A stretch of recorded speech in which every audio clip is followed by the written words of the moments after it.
Hello everybody, आज की इस वीडियो में मैं आपको वेयर एवर के बारे में, व्हाट एवर के बारे में, व्हेन एवर के बारे में और विच एवर के बारे में और हु एवर के बारे में आज की इस वीडियो में मैं आपको पढ़ाऊंगा। एक एक करके हम इनको पढ़ेंगे। जरा वीडियो हो सकता है लेंथी हो, लेकिन आज की इस वीडियो में आपको पूरा का पूरा समझा दूंगा और इसके रिलेटेड कुछ अहम रूल्स भी हैं जो ग्रामेटिकल मिस्टेक करते हैं।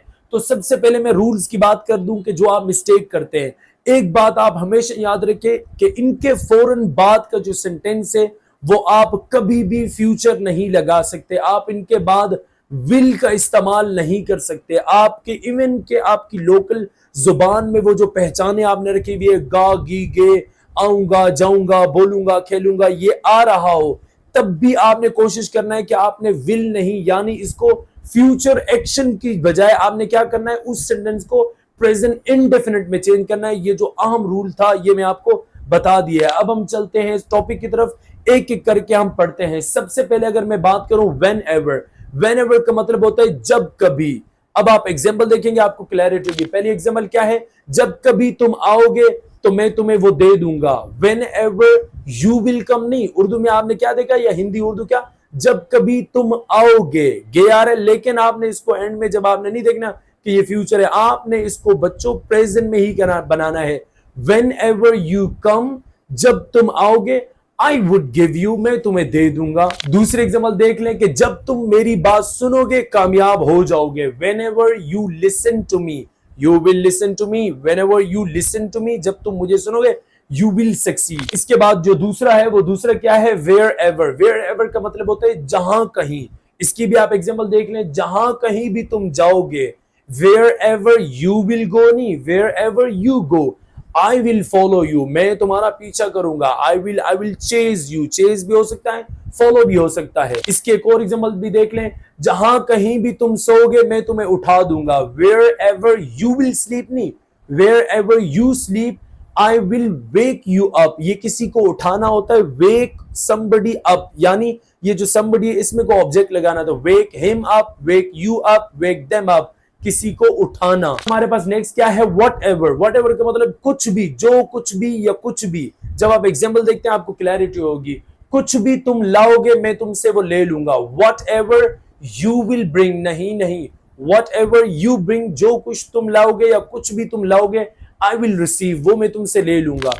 कुछ भी तुम खिलाओगे यार मैं वो खा लूंगा। Whatever you feed me, feed पहले मतलब फीड का मतलब खिलाना होता है, लेकिन कोई खाना वगैरह खिलाना हो तो फीड यूज नहीं किया जाता। What ever you offer me या वट एवर यू सर्व मी, जो कुछ भी तुम खिलाओगे, पहले तो फीड नहीं लगाना, दूसरा आपने विल भी नहीं लगाना।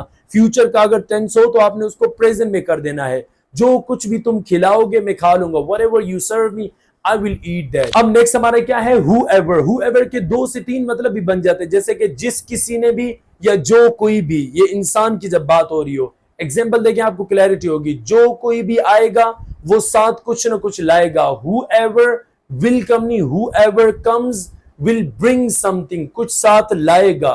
ये जो दूसरा will लगा है ये समझ ले कि एक दूसरा सेंटेंस है। पहले सेंटेंस डायरेक्ट के बाद इसके whoever के बाद आप will नहीं लगाएंगे। जो कोई भी यहां दाखिल होगा उनको पैसे अदा करने होंगे। Whoever enters here they will have to pay money, तो आपने whoever will enter नहीं, Whoever enters here, they will have to pay here, जो कोई भी यहां दाखिल होगा। जिस किसी ने भी, जब आप पास में यूज कर सकते हैं, जैसे कि आप बोलते हैं जिस किसी ने तुम्हें मारा था मुझे उसके नाम बताओ। Whoever beat you, beat की सेकंड फॉर्म भी beat होती है, थर्ड फॉर्म beaten होती है। तो whoever beat you, जिस किसी ने तुम्हें मारा था, let me know his name, जिस किसी ने या जिसने भी तुम्हें तंग किया था मुझे उसका नाम बताओ। Whoever disturbed you या irritated you, let me know his name। तो whoever के 2 से 3 मतलब भी बन जाते हैं, वो टेंस के लिहाज से होते हैं। फ्यूचर में हो तो जो कोई भी, पास में जिस किसी ने भी या जिसने भी। अब हम लास्ट चलते हैं विच एवर के बारे में। विच एवर वैसे आपको पता हो, विच हम जब यूज करते हैं जब हम कोई ऑप्शनल चीज हो, यानी कि 2-3 किताबें, तो हम कहते हैं यार which one would you like which book do you like, क्योंकि 3-4 चीजें हों उनमें अगर आप ऑप्शनल कोई चीज रखते हैं तो आप वहां व्हाट नहीं विच का यूज करते हैं। विच एवर भी है मतलब ये कि ये सारी किताबें लेके जो कोई भी किताब तुम्हें अच्छी लगती है तुम ले लो। चूज या pick whichever the book you like, whichever the book you like, यानी ये बात नोट में रखनी है कि अगर ऑप्शनल हो 4-5 चीजें ऑप्शन हो। विच का भी वही इस्तेमाल करते हैं, विच और वर्ड का यही मतलब होता है, जैसे कि कौन सी जुबान बोलते हो। अब आप which language do you speak या what language do you speak, ये अब आप दो सेंटेंस बोल सकते हैं। अगर आपके पास ऑप्शन हो जैसे कि 4-5 जुबानें सामने हैं तो आप बोल सकते हैं विच लैंग्वेज डू यू स्पीक। लेकिन अगर कोई जबान ना हो तो भी कौन सी जुबान बोलते हो, तो what language do you speak, क्योंकि इसके लिए जो व्हाट के बारे में क्या है कि कोई ऑप्शन नहीं है, आप मतलब ये कि पूरे सारी जुबानों को मिलाकर आप बोल रहे हैं, तो then you can use what there. Which का कहां, जब आपके पास 2-3 ऑप्शन हो। सेम लाइक विच एवर भी ऐसे है। विच एवर की एक और मिसाल देख लें, जैसे कि लिखा हुआ है choose whichever option you like. अब ऑप्शन 2-3 ऑप्शन होंगे, चूज भाई चूज कर लो, whichever option you like, जो कोई भी ऑप्शन तुम्हें पसंद है वो तुम चुन लो। इस तरीके से आप इन सब वर्ड का इस्तेमाल कर सकते हैं। और इसी के साथ साथ अगर आप और मजीद एडवांस स्ट्रक्चर सीखना चाहते हैं तो हमने बाकायदा यूट्यूब पर प्ले लिस्ट बनाई हुई है। अगर आपको हमारे यूट्यूब का नहीं पता तो आपने ये क्या @ ये आपको कीबोर्ड में ए मिलेगा, फिर लर्न ENG लैब, ये पूरा आप लिखेंगे, यूट्यूब पर जाएंगे, सर्च करेंगे, आपको इजिली मिल जाएगा।